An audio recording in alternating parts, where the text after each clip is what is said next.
Coming up next on the Holistic Wealth Podcast. When I hear resilient, I hear capacity, like the ability to be in presence without losing again or reverting back to autopilot, more unconscious driven living.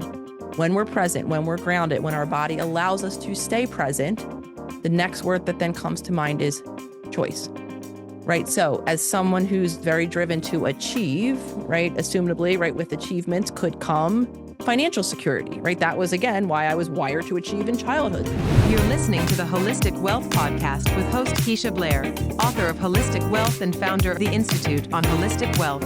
And now, here's your host, Keisha Blair. Welcome to the Holistic Wealth Podcast, and I'm your host, Keisha Blair, and today we have a great guest. We have Dr. Nicole LePera, and it's her second time on the podcast, and we're so delighted that she's back to share about her new book. It's now a New York Times best-selling book, Reparenting the Inner Child, and we're so happy to have her here. Let me just give you a quick introduction, and I know for many of our listeners she needs no introduction, but I will just do a quick one. Dr. Nicole LePera is trained in clinical psychology at Cornell University and the New School for Social Research, and studied at the Philadelphia School of Psychoanalysis. She is a holistic psychologist whose work addresses the connection between the mind, the body, the soul, incorporating overall lifestyle and psychological wellness practices. She's the creator of the Self-Healers movement, where people from around the world are joining together in community to take healing into their own hands. And as some of you know, she is the #1 New York Times bestselling author of How to Do the Work and How to Be the Love You Seek. Nicole, welcome back. It's so great to have you here. I am honored to be back. Thank you for having me. Absolutely. And let me just say, I've been reading the book. It's amazing. I can't tell you, Nicole, how much it's meant to a generation of women who've seen ourselves in the words, the pages of your book. Even from the introduction, I tell you, I read it and I was like, but this is my story. And I know for a generation of women who saw our mothers toil, you know, your experience, your one example of being at school, I think it was elementary school, and you worried if your mom would come back to pick you up. And I kid you not, same worries, same experience. It's what led me to write Holistic Wealth in part, because I worried so much about that, about finances. What would I do if my mom died? My world would crumble. So I just want to get started with going back to you, going back to, you know, little Nicole, and in those moments. And I know that's where this journey begins. So I just want to take all of us back to that point where you had those thoughts. And your family was going through a lot at that time, having a sick sibling. So can you just take us back, Nicole, in terms of what those moments meant and how that evolved into this work, into this new book, and all that you've put into it? Absolutely. Well, first of all, thank you for your kind, supportive words. I lit up with chills of resonance hearing you describe it. It's such an interesting experience, spending so much time behind the scenes writing a book, and now it's finally living in the world. So any Yes. moment where I'm able to hear the feedback and the impact of the book that it's having means so much to me. So thank you for sharing that. And yes, so my journey really began as that little girl. I mean, actually, as far as I'm concerned, my journey began ancestors ago with cycles and patterns that were passed through generations that I think all of us end up experiencing often, again, as our family's best attempt at surviving the environment in which they were living. And so without, of course, any of this understanding or awareness or the language that I have now, I was quite literally a child who was born to two older parents. My mom was 42, my dad was 45 when they had me, or when they found out that they were pregnant with me. I was unplanned. I had two older siblings. So they, you know, I think from all intents and purposes, believed that the family was complete. And then I came along.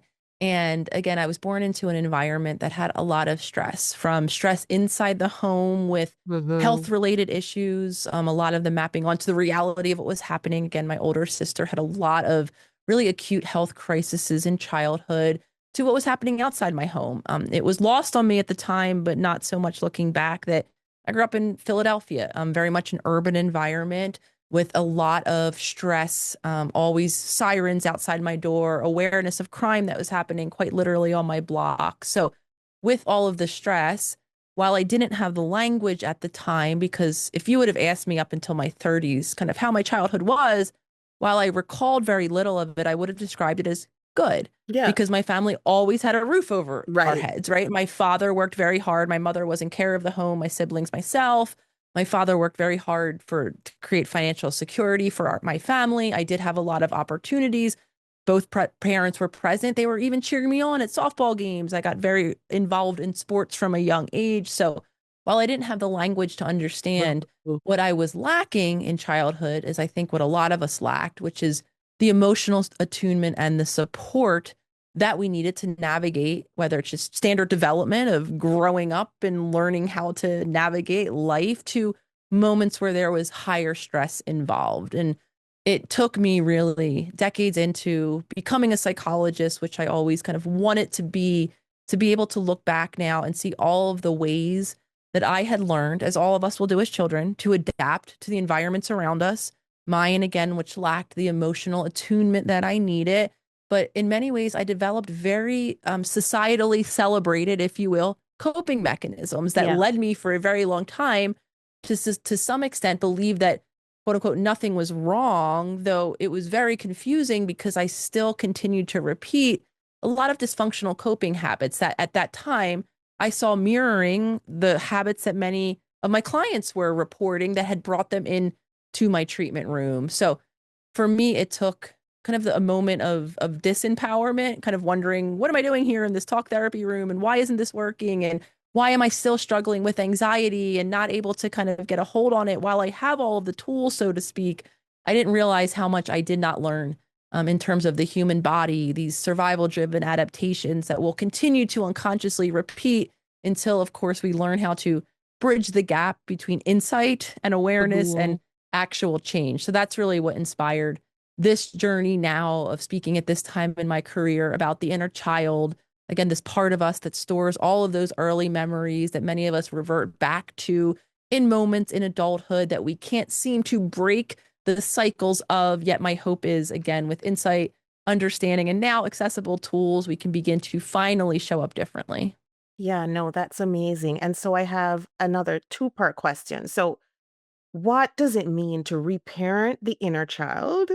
And then number two, you brought up something I thought that was very insightful a while ago, and I'm not sure about the exact words, but you mentioned these societal coping habits. So, is it possible to just get into like, okay, what do we mean when we say reparenting the inner child, and then what have we been doing like as a society, us collectively? Because I know we've all been doing it to some extent, you know, more so than others, but like, what does that look like? So I'm going to actually start with the second part of the question so that hopefully Sure. then I can map on what reparenting looks like and maybe Mhm. in each of these examples. Because again, in childhood, when we're completely dependent on someone to show up in service of our survival. And Yeah. this happens at a time while our brain is developing, when we don't have language, we don't have necessarily logic, maturity to understand what's happening, though what we have are the sensations that are happening in our body. And we have a developing nervous system, which is always driven to protect us however it is possible. And so as children, we'll be unconsciously so attuned, scanning, absorbing all of the direct messages, indirect messages, the care that's available, the points in time where someone moves away or disconnects from us. And all of that will be what we learn. And what we're mainly focused on in childhood is, right, when I have a need, when I reach for comfort or connection, what happens, right? Is someone there consistently to care for me, to teach me safety and security? Or am I lacking in attunement, care, physical, emotional care? And so we will then fit in to survive. So let me use a couple examples because some of these I think become very celebrated coping habits. And so, for instance, for me, right, I learned very quickly that not adding any more stress to an already overwhelmed household was the way that I could keep myself somewhat safe. And I saw very quickly that I was good academically and athletically, which again, I think in most cultures, that is the belief, right? That school will lead you to the good job, to the financial security. So, from a very well intentioned mindset, my parents pushed me, my mom in particular, to excel in those moments. And what that or in those areas. And what pushing looked like was when I got the A, when I, was the star pitcher and I won the game, my Right. mom gave me attention. She validated me. She celebrated me. And anytime, right, I showed some aspect of myself that she disapproved of, she moved away. She didn't speak to me. She gave me the silent treatment. So I learned very early on that to maintain attention and connection that I needed, I had to excel. And that turned into in a society, right, which celebrates accolades and Right. achievements and letters after your name, right? It Yes. wasn't just my mom that was celebrating me. It was my Yeah. teachers. It was the good college that accepted me. It was Yeah. all of the things, Hmm. right? So I continue to rely on those habits, gaining a sense of worthiness in overworking and perfectionism, trying so desperately to avoid even the mildest criticism because it felt like such an attack, right? And so while to Oh. some extent which I did, I came to the conclusion, well, this is just who I am, right? This drive is ambition. It's celebrated by society and it's good and positive, not understanding that in my childhood, it was the only reliable way to secure attention and safety. Something else I think that can very much, if in childhood, right, we've learned to be an appeaser, a pleaser, to stay quiet, as some of us have learned, especially women, I think in Yeah. right our homes, we had to learn to stay quiet, just to do as I say, and maybe even care for the home around me, the siblings Mhm. that we were maybe left in care of. We learn to, again, suppress our voice, our needs. Again, in childhood, that was protective. It helped us stay safe, prevent conflict, prevent explosive behaviors or disconnection. But Mhm. now in adulthood, and to some extent, that can be celebrated, right? We're easygoing. We're all of these things that I think some women are told to strive to be. Yet, again, it might in other moments result in us betraying ourselves, not speaking up when we need to, shutting down in a difficult conversation when we do need to gain understanding from a partner who is actually safe. Mhm. So just taking those two examples, right? Reparenting in general, though, first is breaking those habits, right? Is showing up in a new way, Yes. showing up maybe for the first time ever with security, steadiness, consistency, care, right? Becoming essentially the adult that we needed at one time that we didn't have. So in real time, practically, it means noticing, right? When those old patterns, noticing when I'm attaching my worthiness to my performance, not expecting that that pattern goes away because my body has learned that that's the only way that I gain attention and safety and belonging. But now I have new choices I could make, right? I can choose if and when I put something out that could be of impact and not just feel driven to Mhm. perform or produce. Right. Similarly, right? I can learn how to speak up for myself if maybe I'm the people pleaser or the appeaser or the person who shuts down in difficult moments. So simply reparenting is seeing with a more compassionate standpoint or awareness, I should say, the old habits, understand that they once served me, but now showing up in real time and making new choices that better serve the adult that I want to be. Yeah, no, absolutely. And so, Nicole, as you're talking, I'm thinking about like different triggers in our lifetime that can help us see that we actually need to go on this journey. I remember for me, it was when I was in grief, deep in grief, Mm. after I'd lost my husband 8 weeks after I had my first child. And that, brought me back to those childhood moments of feeling so vulnerable, so scared. Can you shed light on how people listening in can know that, okay, there's some aspects in my life that I just need to go back to. I need to start this journey. And kind of what are those? Not necessarily triggers, I wouldn't call them triggers, but what are those moments or those is it that I am hyper vigilant? Is it that I'm overreacting to these small little slights by maybe, people around me, my spouse? I don't know. You know, what are those tiny little moments that we can sense that okay, yeah, there's definitely some work that needs to be done here. So I think those moments that we can really become aware that something older, our inner child, right, so to speak, is activated are exactly like you're describing, right? The moments where we feel a disproportionate or a bigger Mhm. reaction. And now bigger can be in two different directions, right? It can be an overreaction where we're acting out of character, we're raising our voice, we're doing something kind of amplified to an event that maybe doesn't necessarily require that level of a reaction, though an overreaction can also look like where we're shutting down completely, right? Where we are so overwhelmed that it becomes an underreaction. We're not speaking up where we need to be. To simplify, right, an inner child usually, or indicators of an inner child moment, reactionary moment, are where the reaction we're having is urgent, right? It feels overwhelming, immediate, like there's no other choice but to instinctually react in this way. A lot of times it maps onto, if we're connected enough to our body, of course, overwhelming sensations, right? Our heart starts racing. We start to feel all of this tension. Our face turns red, or we become really cold and numb, and we kind of we can't motivate into action. We feel almost couch locked in a sense, right? So moments again in our body, sensations, I should say, in our body can feel overwhelming. And in our mind, it maps onto that very much all or nothing type thinking, black and white, right? Where we get very like good, bad, right, wrong, always, never. We start to hear that wording. Those again are the moments that we can typically begin to identify. Oh, okay. And I want to be clear here. Nothing is wrong in those moments. Physiologically, what's happening from a psychological standpoint is we are in a stage of what is called emotional flooding, right? The physiology, our nervous system. And I'm emphasizing this because some of us can carry a lot of shame around those reactions. We might even have well-meaning loved ones or bystanders that are looking at us like, whoa, why are you reacting that way? It's not that big of a deal. And it's not to say that they're wrong or we're wrong. It's all of it is the case, because in our body, it is that big of a deal, right? The physiology, the activation that's happening is making us react as if the event is way bigger than maybe the way someone else is experiencing that same moment.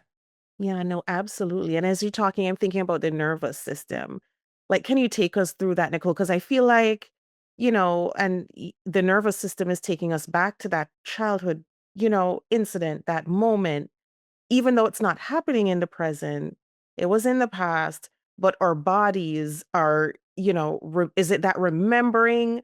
Can you walk us through what's actually taking place and why it feels so big and huge, and why we tend to, you know, have less control over these emotions? To speak to your very wise point, it is our nervous system that's driving what's happening. We all have an unconscious process that's happening in our brain and our body, right? In so many ways, where we're kind of surveilling, scanning, we're assessing the given moment. And we're doing this again outside of our own awareness. And what we're really assessing is we're questioning, is this moment, if I'm simplifying it, of course, safe Mm-hmm. or unsafe, Right. right? And so we, to some extent, right, we might like to believe that we experience a reality objectively, but we don't, right? We even learn what's safe or unsafe based in, again, what happened in childhood, and more so or less so what happened, more so how much support we had. So two individuals, right, might experience silence very differently. If you're like me and silence meant your mom is mad, right? Mm-hmm. She doesn't like Mm-hmm. what you have done. She's now Right. giving you the silent treatment. I'm going to Right. have much a different reaction to someone that did not have that messaging in childhood. So for me, right, silence meant rejection, abandonment. I don't Mm-hmm. have the support I need in that moment. Whereas someone who didn't have, right, that kind of silent treatment, or silence wasn't attached to that disconnection, might love silence and might be like, oh, I'm at peace, I'm at ease. Noise is what stresses me out. If, again, that person grew up in a home where loud noises, right, resulted in a lack of safety. So that system that's scanning and assessing things isn't objective. It's based on what once happened to us. And then the moment, right, it's seeing or experiencing something similar. So the silence for me in childhood, right, when I'm not getting the text back from my partner and it's like, oh, why aren't you responding? Right now, it's as if I'm brought back in time. My nervous system has assessed, oh, threat is happening, because silence, I've learned, right, means disconnection and abandonment. And Mm-hmm. all of us need connection. All of our nervous systems need connection at every area or every stage of our lives. Mm-hmm. So now our nervous system gets involved. And of course, that process I just described happens out of my awareness. All I notice is me obsessively checking for the response. As my heart rate begins to elevate, my breath begins to quicken, my muscles begin to tense. And Yeah. before I know it, I'm doing the same thing that I once did, right? Which is I'm firing off 7 different texts, asking if you're mad at me, over analyzing my last text to understand what I did wrong to make you not respond. Yeah. Right. So that's the nervous system. We become activated, and then all of our bodies go through a sequence of survival driven responses. The first of which is, right, all of that elevated energy, the tension, the quickness of my breath and my heart rate mobilizes my body for action. One of two actions. I fight, I become overreactive, I start screaming and yelling and, kind of going outward with all of that energy, or I flee, right? I use all of that energy to avoid the situation, run away from the conversation, escape in my mind, keep myself busy. If and when we determine that we can't overcome the threat to keep ourselves safe or remove ourselves, flee the threat, then we will go into the shutdown stages, right? We will begin to be immobilized, unable to act, as if like an animal were playing dead. That's when we enter the space, right, where we know we need to remove ourselves from something unsafe, and we can't. We can't speak up. And this is, again, a trajectory or a cycle, I should say, that all human nervous systems go through. But again, what most of us learn and begin to then favor are the habitual reactions that worked in childhood, which is why these moments are a bit out of character. And we could even say, just from a developmental standpoint, a bit immature, right? Because in a way, we're regressing to a time where screaming and yelling and striking first was the only thing that we could do. We have more options now, but in that moment, we're quite literally repeating these more regressive reactions. Yeah, no, absolutely. And relationships tend to bring out these in so many ways, like as you're talking, so many ways, right? And now I'm thinking, okay, what's in the toolkit? What can we use, both for ourselves, in our relationships, with our partners? Because it seems like in many relationships, it's like two children coming together. And I think I remember one of your posts on Instagram where you addressed that, and I was like, yeah, this is amazing. Two children coming together in, this relationship, this partnership, this marriage. And how can we do this while we're working on ourselves, our inner selves, together in our relationship as well? Great observation and very accurate one, which is that, yeah, most of us become aware of our inner child in relation to others. Simply speaking, why? Because at one time, this is where those reactions were formed. As a human, infant, mammal being creature, right, we are born so underdeveloped that we are in a complete state of dependency. It's not just us, even if we live in the West and we kind of pride our culture on being individualized, we are never able to just be a singular creature in childhood. We need someone else to show up and physically care for us. And more so, we need someone's nervous system to co-regulate with. So we are always then impacted by relationships, which is why in our adult relationships, all of those old habits come to play. And so the goal is not only to be aware of what are the things that we each do when we're overwhelmed. So I'll speak to what I do when I'm overwhelmed, which is I can quickly shut down, right? I can remove myself from connection. Either it's when I know I need to reach out for support, I feel too vulnerable doing it, I'm overwhelmed. I will be the one to, just like my mom, as much as it was painful for me to be on the receiving end of the silent treatment, I have that habit because I didn't have attunement when I needed it. I learned how to be overwhelmed and alone. I did not ever learn how to open myself up for the support, the comfort, the attunement that I needed. So learning and understanding without judgment, right? I understand why I did that because when I reached out, no one was there to help me, right? They were all distracted and overwhelmed themselves. Even if they were present, right, trying to comfort me, their body was telling me how stressed they were in that moment. So without judgment, the kind of practical what to do becomes to know, right? To be able to observe and not say, oh, something's wrong with me, that I'm lashing out or pulling away in a moment of overwhelm. That's what I've learned to do.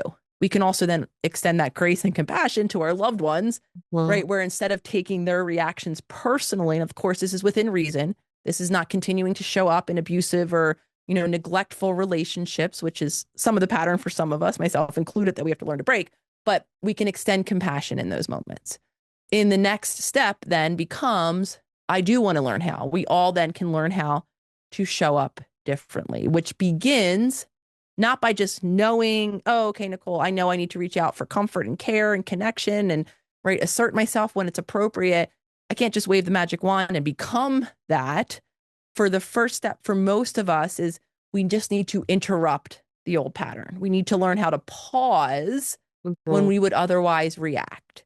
Because as our body gets overwhelmed in physiology, right, as our heart rate begins to quicken and our breath begins to quicken and our muscles begin to tense, we become driven to repeat those same habits. So while we want to, right, be able to show up calmly and maturely and do the new thing, the first step on the journey really is just breaking the habit of doing the old thing. And maybe not in real time, maybe somewhere after the fact, right? Coming back down, feeling more grounded, and then giving ourselves compassion, apologizing maybe if our action caused hurt to someone else around us. But I'm emphasizing this because we can't just shift into new action, especially when our body is too stressed. So for most of us, it just means breaking the habit of reacting, slowing our breath, allowing our heart rate to go back to normal, releasing the tension in our muscles before our body allows us to then make that new choice. And for some of us, it takes a few minutes, for others, a few hours, for others, a couple days, right? But every time we give ourselves a new experience of coming back to the moment or calming ourselves down or not letting ourselves get to that point of no return, we're finishing the story in a new way. Yeah, no, absolutely. And so, Nicole, I just wanted to ask you this before we go on, just in case I don't again, because I feel like, and I'm going back to everything you mentioned, how it starts with getting attention, the accolades, the achievements, the titles, and that was something too that spurred me to write Holistic Wealth and to be on the journey with this, because I realized that was causing significant pain and it held us back when we needed to heal and take the right steps to heal. Um, so Global Holistic Wealth Day, our theme for this year is resilient wealth. And I just wanted to get your perspective before we go on about what that means to you. Because as we're speaking and we're talking about relationships, we're talking about healing ourselves, our relationships, or the inner work. You've been through this amazing journey, this amazing community that you've built. What does that mean to you? Anytime I hear the word resilient, two things come to mind and they're connected. When I hear resilient, I hear capacity, like the ability to be within presence without losing again or reverting back to autopilot, more unconscious driven living. That means to be with the positive, the negative, the neutral, all aspects of life, discomfort included. Because when we're present, right, grounded in a much more powerful part of our brain, though the limbic system, all this emotional hardware that I've been describing will override this powerful prefrontal cortex. But when we're present, when we're grounded, when our body allows us to stay present, the next word that then comes to mind is choice. Right. So as someone who's very driven to achieve, right, assumably, right, with achievements could come financial security, right? That was, again, why I was wired to achieve in childhood so that I could live a more secure life and not, quote unquote, have to work as hard as my dad, who had to work at one time 3 different jobs to support the family. Right. So this idea that certain things in life, the good school, the letters after my name would give me the financial security that we all need to some extent to exist and survive. However, right, I've had to decouple for myself the over focus on performance to just earn the letters or even the finances. Because what I'd come to realize is when I got to the end of my journey, right, and I had the private practice and I had the letters and I had the relationship and I was living in the city of where I grew up and I thought I wanted to live there forever, I felt so disconnected from that life. I felt so unfulfilled. I was driven, right, to create security through achieving, getting wealth included, but I wasn't feeling connected to that life or fulfilled by it. Yeah. So, and I think a lot of times, right, our relationship with money, as you beautifully describe, right, is so often, right, connected to the desire for security, the inability to be secure with what we have or to experience with what we have, or even the ability to get in our own way and not be able to achieve the financial success that we deserve to have. So with resilience, right, with my own journey comes now choice, right? Being able to be selective and check in with myself and my capacity and my desire to take on projects, to like put out things, right, that would give me a certain level of financial security where I don't just feel driven to do it because that's how I've learned to feel worthy, but where I feel connected to what I'm doing because now it's become a passion and a purpose of mine with the kind of byproduct of, right, this financial security that it earns me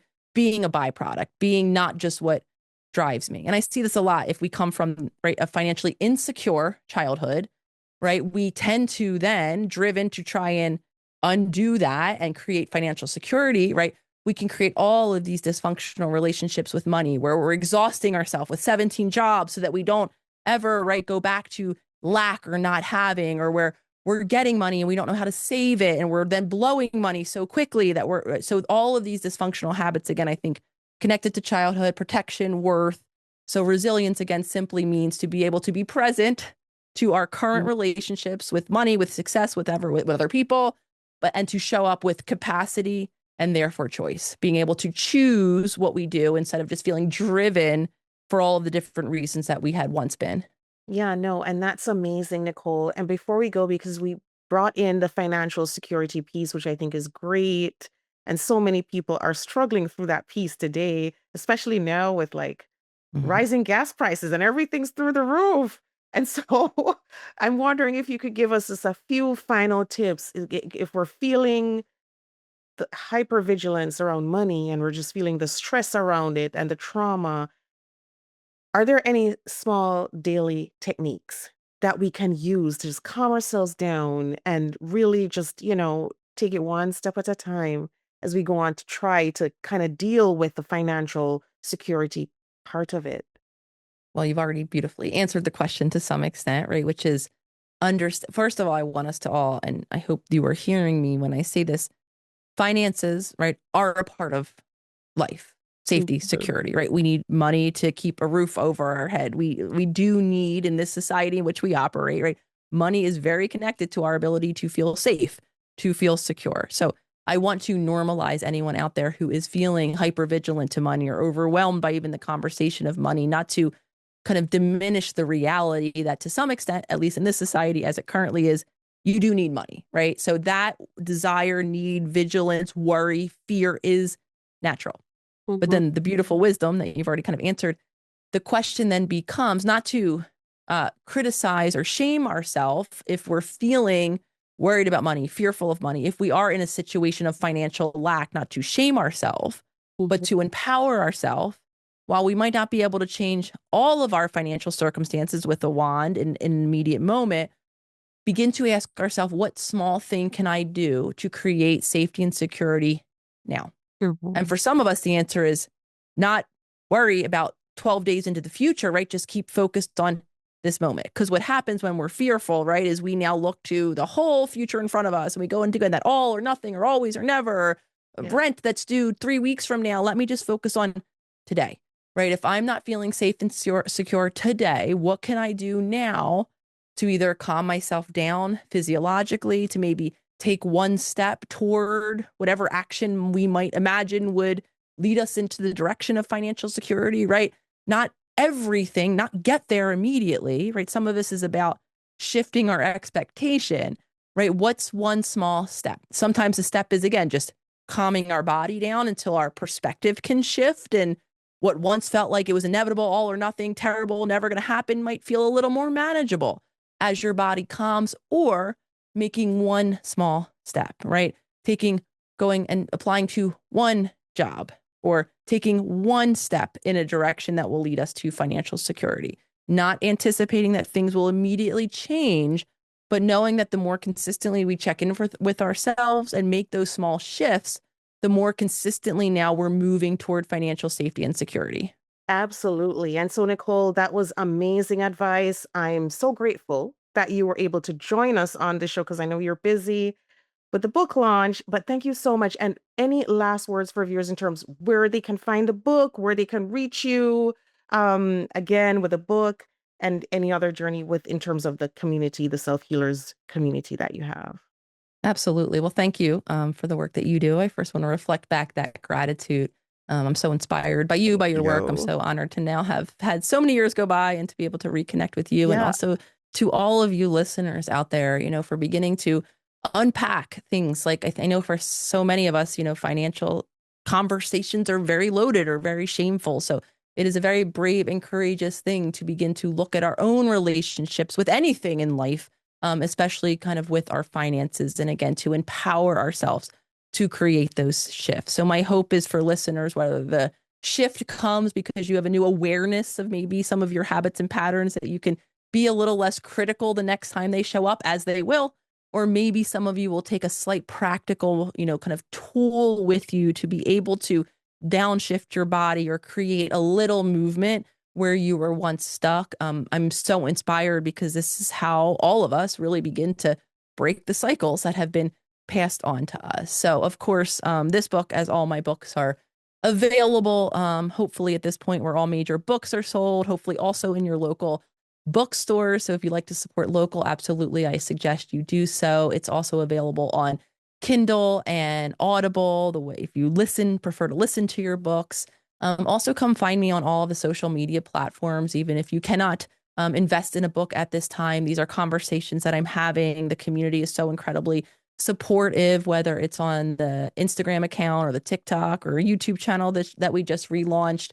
Just come and, hear this information and begin to utilize these tools. And of course, I do have a membership community, Self-Healer Circle. You can get more information, selfhealercircle.com, where you can join together. Every month we put out workshop content, workbook content, and there's a beautiful community in there as well of members from quite literally around the world that are doing this work together. Awesome. Thank you so much, Nicole. I really enjoyed this. It was great having you back on the Holistic Wealth podcast.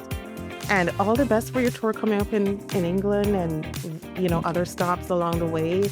Just amazing work. And again, everyone, just get your hands on a copy and join the community. It's a great community and lots of great information shared there. Thank you so much. I appreciate you. The Holistic Wealth Podcast with Keisha Blair is brought to you by. Have you joined the Institute on Holistic Wealth? If you haven't already, what are you waiting for? Choose your membership plan at the Institute on Holistic Wealth/memberships to join. If you haven't read the book yet, pick up a copy of the award-winning best-selling Holistic Wealth 36 Life Lessons to help you recover from disruption, find your life purpose, and achieve financial freedom.